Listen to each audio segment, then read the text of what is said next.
Hey, so I've been asked to do a painty style tutorial. The very basis of a painty style, for me at least, is you start off with your sketch. And I usually keep it very refined and clean because it's going to be the reference point for the rest of the painting. And then it's base colour. So that's just having the sketch layer on. I'll be using this as an example because it was the first sketch that I've done recently that I thought of that could work. It's messy, but it's not, let's get rid of Kaya. It's messy, but it's refined enough so that colour will peek through if it's placed underneath it like this. Maybe a lighter colour will help. There you go. So with base colour, you just keep the sketch layer on and colour underneath. I do almost everything on one layer.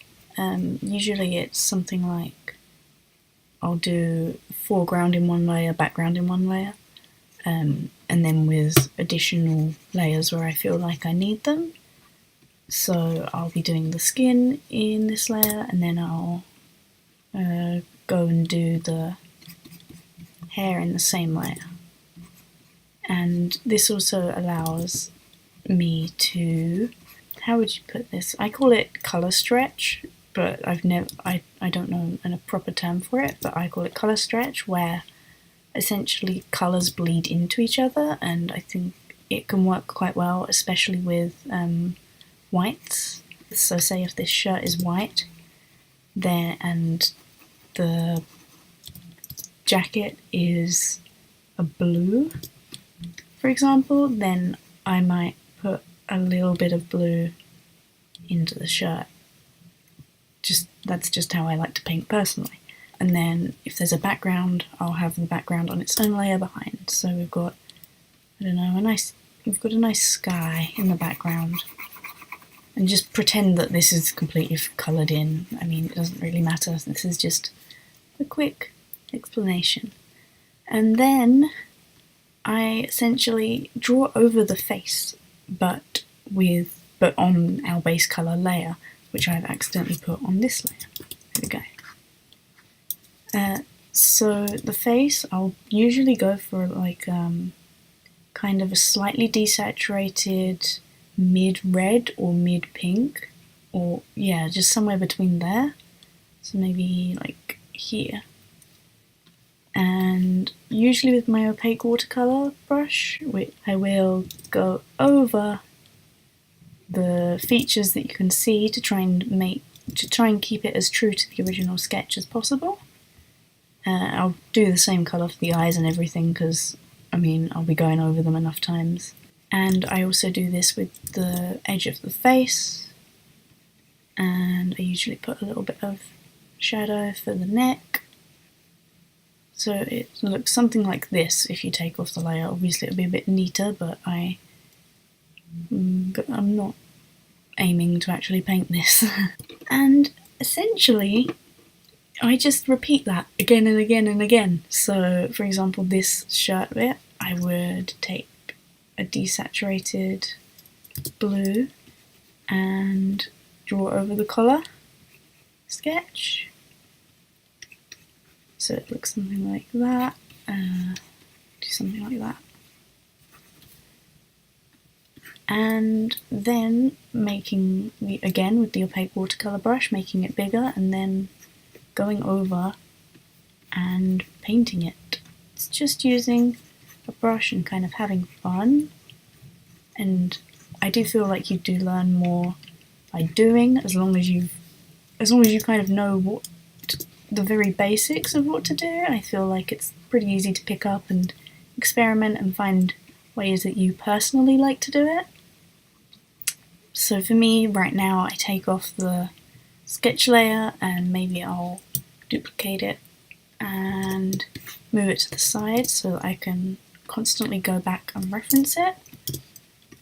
and this just lets you check that you're keeping the key features of the drawing in place. So for example, if you have a very specific emotion that you want the character to be telling, then you need to make sure that your sketch transfers over properly into the full painting.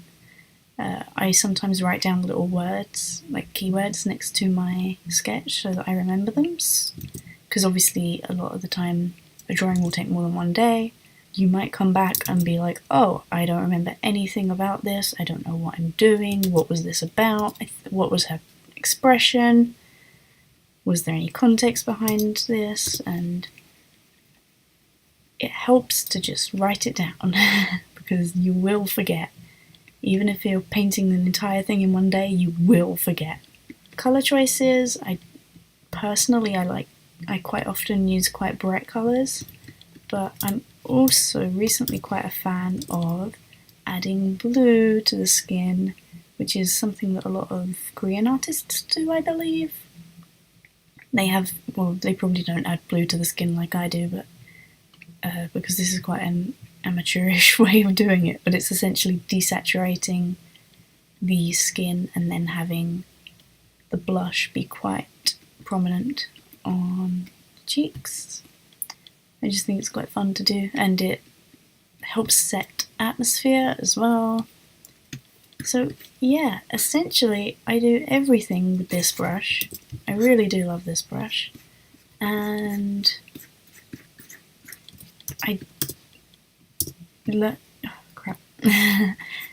and I think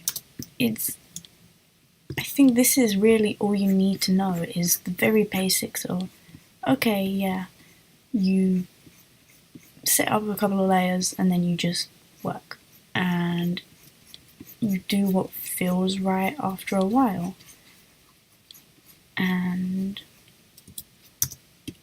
there are people out there who can teach you light studies and, I don't know, like how to light your pieces properly and what colours to use and how to atmospherically do it, but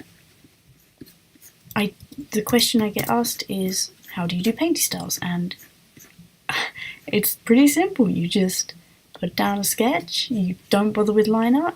I guess you colour as if you do have line art, except you don't have line art, so you either leave it blank, leave it without line art rather, or you go over at the end, or even halfway through, because I've done this before with my Angel Mari piece, and you draw lines onto the piece, just over the top, and they're kind of lighter and more painty, I guess. That seems to be the only word that I can think of. They're lighter than having lines sometimes, because, lines can be used in different ways, but essentially a painty style is just, to me at least, it's anything that isn't cel shaded. This is what I mean about the whole colour spread thing. This is the colour I'm using for the shadow under her hair, and I'm using that colour in her hair, and it's just, I think it helps with the colour harmony, because it's pleasing to see the same colour used multiple times throughout a piece. But it's just a personal favourite technique of mine. And you can make it as soft or as hard as you want. It's more of a loose way of painting and making art, in my opinion, because you can, say if you suddenly have an idea and you're like, oh, I want some sort of flower in her hair. You don't have to go back and redo lines, and because doing stuff like that really sucks.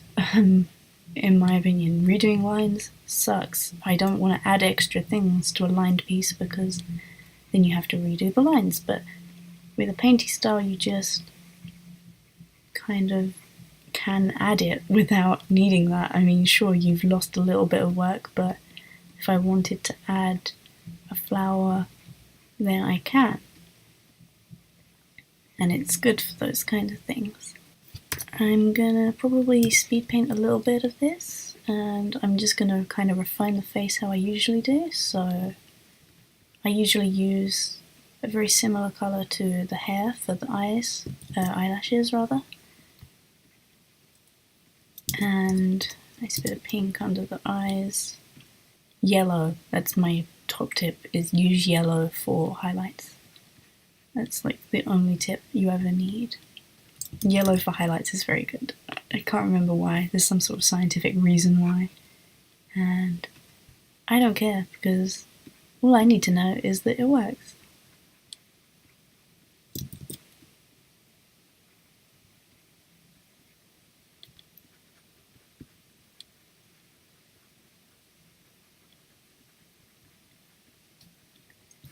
And then, essentially, that's about it. That's about all I really need to show, is that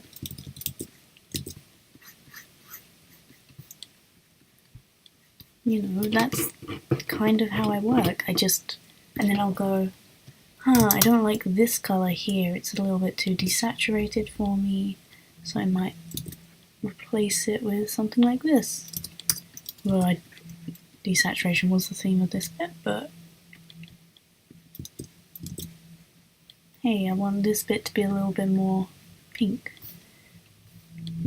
And it's very much like oil painting, in my opinion. I used to do a lot of oil paint. It's my favourite, or it was my favourite at least, traditional medium when I was doing my GCSEs.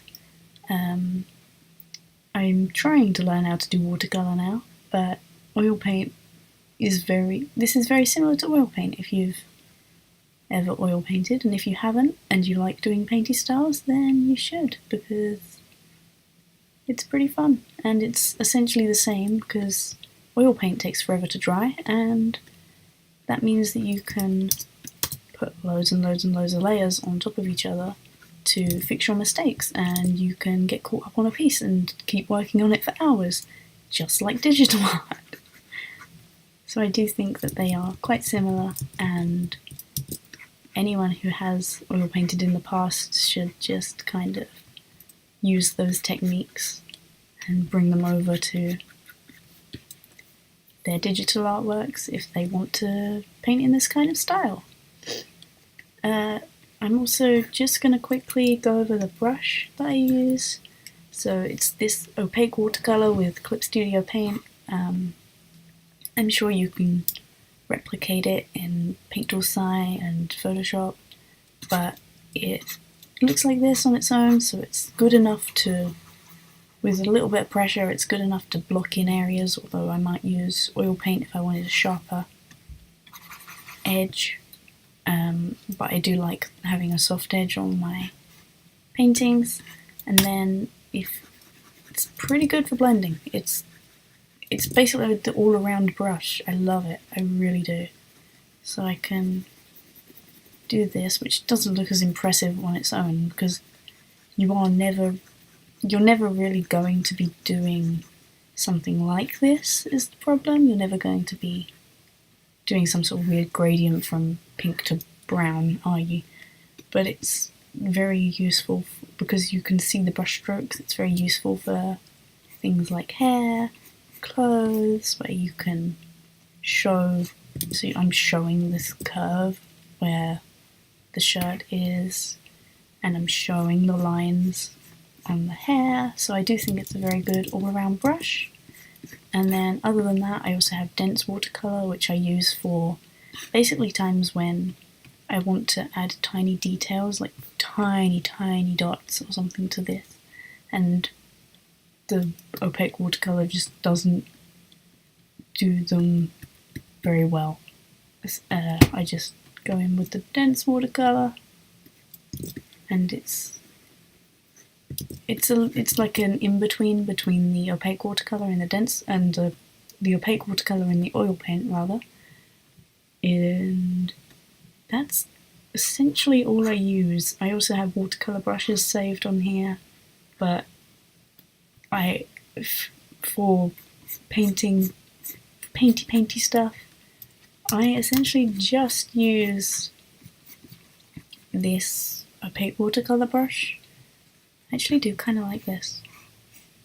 I like the feel of it a little better than here, but you see how I've lost the face? The face has been completely lost. So I kind of want to repaint it with a smaller brush. So essentially, having a painty style is refining, refining again, adding lines, thinking of a new idea, changing the lines, refining again. Just rinse and repeat until you're either happy with your piece or you're so sick of it that you can't stand to look at it anymore. And that is about it. I don't know if this was helpful at all, but I was asked a very vague question, so a vague answer is kind of inevitable. If there are any specific things anybody wants me to look at or talk about, then I can maybe help out with that, but other than that, that's about all I can do. So yeah, bye bye!